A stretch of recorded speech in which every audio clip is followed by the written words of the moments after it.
Hello and welcome back to Bicycle Legs and another edition of In Defense Of. Today I'm going to be looking at an album that a lot of people are going to think is completely indefensible. I obviously disagree because I'm doing a show on it. And that is the Queen album from 1982, Hot Space. Now, several months ago I did actually appear on a panel on the Contrarians. I will put a link to that video in the description where we did discuss this album, but I wanted to go through it in more detail than I was able to on that show. And I did say on that show at the time that I was probably going to do an In Defense Of show on this album, so I thought I'd make good on that promise. And I understand that there are a lot of Queen fans who are just going to, right from the get-go, completely disagree with me, tell me this is a complete turd of an album that Queen should never have put out. There are a lot of Queen fans who just don't like 80s Queen, and I get that. I'm not one of those people. And just for the record, again, for those who are not familiar with my In Defense Of series, I am not going to be arguing that this is one of the greatest Queen albums of all time. I am not going to be arguing that this is a Queen classic. When I do my Queen ranking, this will probably rank fairly low on my list of Queen albums, but it won't be right at the bottom. The purpose of this show is not to say that this is a classic album. Rather, it is to say that it is an unfairly maligned album and that there is actually some really, really good music on it. So that's my argument. There are also some songs on here that I don't particularly care for, and we'll get into that. But let's go through the album track by track. I mean, firstly, this is the album that killed Queen's career in the US. They were huge after the game. They did the Flash Gordon soundtrack. I'm not sure how well that went, but then this was the proper follow-up album to the game, and it stiffed in the United States. They never really recovered from it, so I think that's another reason that this album gets really looked down on, especially in the States. And then, as I say, a lot of Queen fans think that 70s Queen is the classic Queen and that 80s Queen just really isn't up to it. Now, I won't argue that a lot of those 70s albums are really, really great. I think there's some really good music in the 80s, and I think there's some really good music on this album. And so let's get into it. It starts off with probably one of the most polarizing tracks on the album, which is Staying Power. Now, a lot of people say this is Queen's dance funk album, and that really only holds true for side one, and even then not even all of side one, I would argue.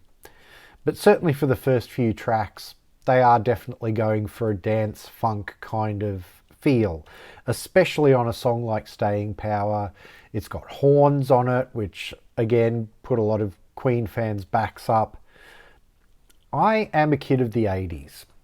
I was born in the 70s, but it was the early 80s that I started really listening to music. I was sort of 10, 11, 12, that sort of thing.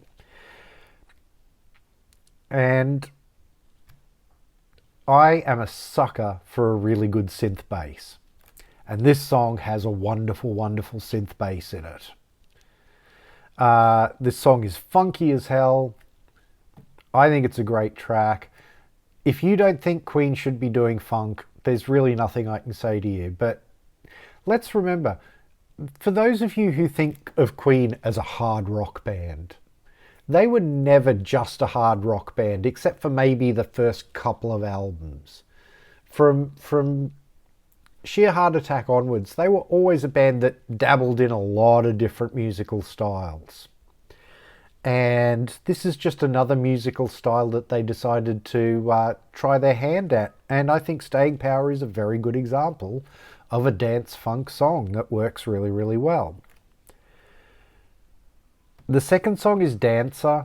That is Brian May's attempt to do a sort of a dance funk song, When I did the Contrarians panel, I was a bit down on this song, and I said that it didn't really work and that Brian May's attempt to do dance funk was kind of half-hearted. I've kind of warmed to this song as I've been listening to it again this week. I think he combines the dance funk rhythm section with some really, really good Brian May guitar playing.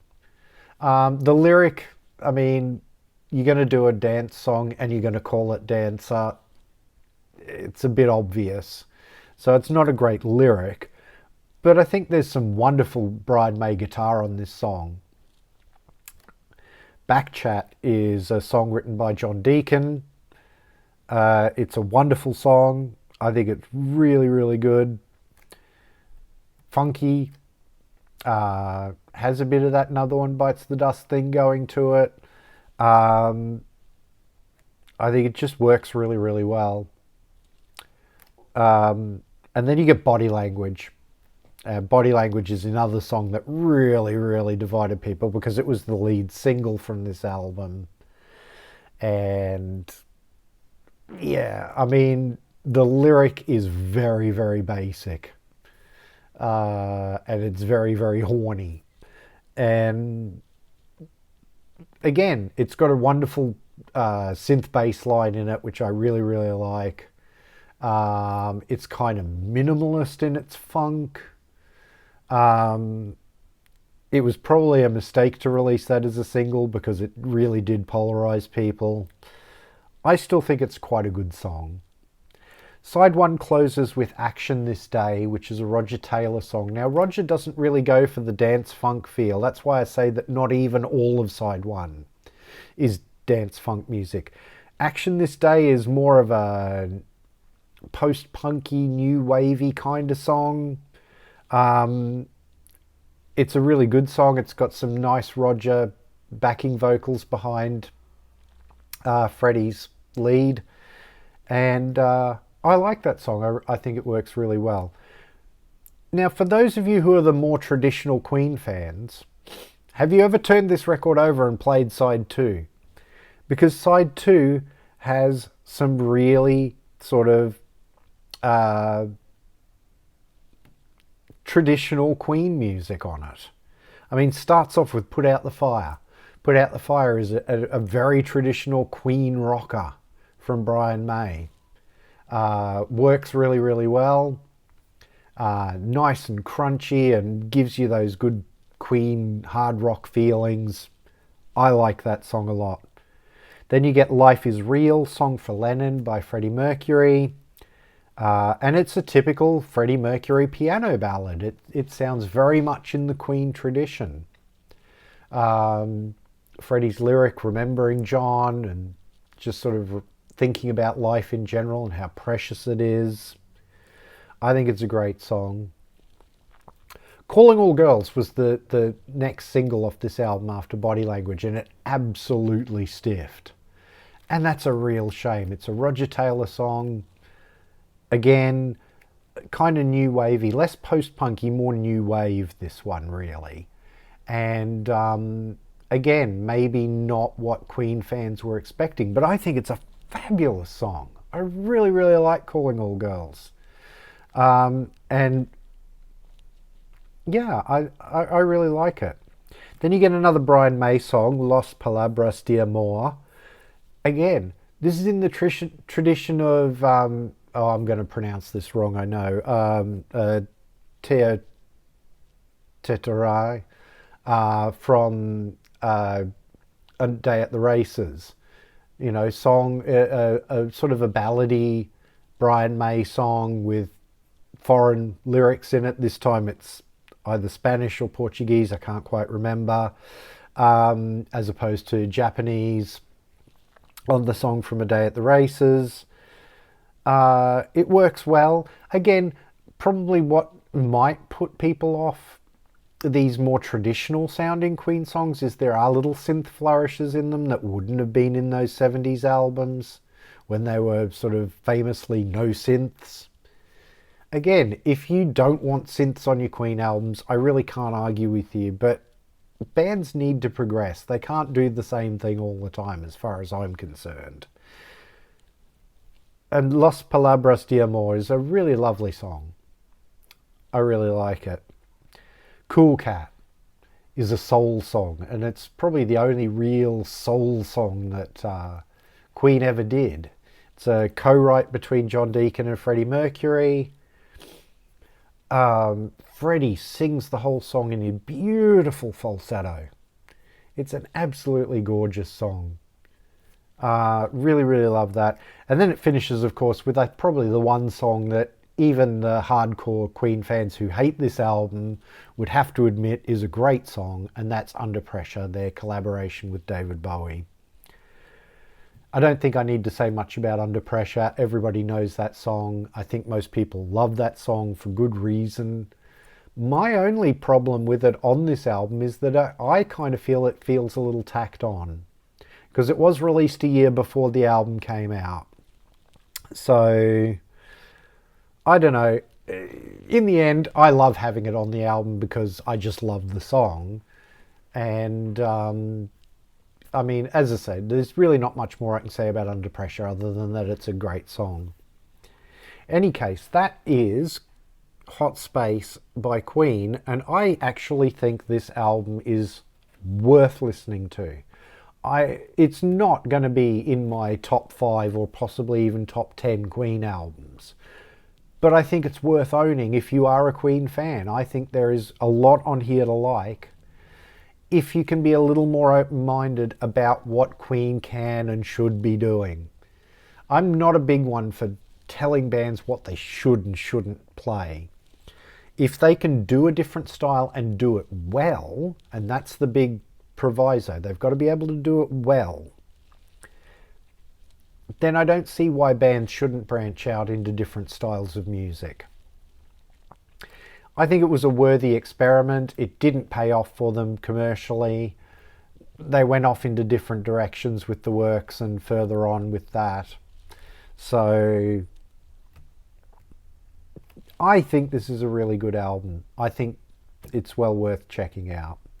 So if you are a Queen fan and you haven't listened to this album for a long time, I would certainly suggest pulling it out of your collection or going to your music app of choice and giving it a listen, because I think you might find some little gems on here that you'd forgotten about. I'd love to know in the comments what you think. Please let me know. If you agree with me, if you completely disagree with me, that's fine too. I love hearing these are all just my opinions. So, let me know in the comments what you think. If you think this album completely stinks, that's fine. Let me know. If you actually agree with me, if you think this album actually does have some worthwhile music on it, tell me what your favourite songs on this album are. I love reading the comments, so please let me know. Please do like, share and subscribe. It really does help the channel out. Thank you to everybody who contributed to my GoFundMe. I was able to get a good deal on Zoom Professional, so I ended the GoFundMe early because I had enough money to pay for it. But thank you so much. I'll try and remember everybody's names here, but there was Grant A, Grant D, Marco, Peter, Ryan, John the Music Nut, and I know I'm forgetting a couple of others there too. But thank you so much for everybody who contributed. It really, really did make a huge difference, and I can't wait to bring new shows to you in the upcoming months where I will be able to have guests on the channel. If you're new to the channel, please go and have a look at some of my other videos. I have a bunch of other In Defense Of shows. I have a playlist for that, so you can go to the playlist and have a look at the other In Defense Of shows. Or if you want to go and look at my Studio Albums Ranked shows, there's a playlist for those. My favourite albums of all time, my anniversary albums, all playlisted. So just go to the playlists and have a browse through and have a watch of a few other videos while you're here, because it really does help the channel out too if you go and have a look at a few other videos. If you want to follow me on Instagram and Twitter, I'm at bicyclelegs. On Instagram, I'm mostly posting the albums I happen to be listening to at the time, as well as posting channel updates. On Twitter, I talk about anything and everything, as well as posting my terrible Wordle scores, but I am trying to give that more of a music focus. Thank you very much for watching, and I'll see you in the next one.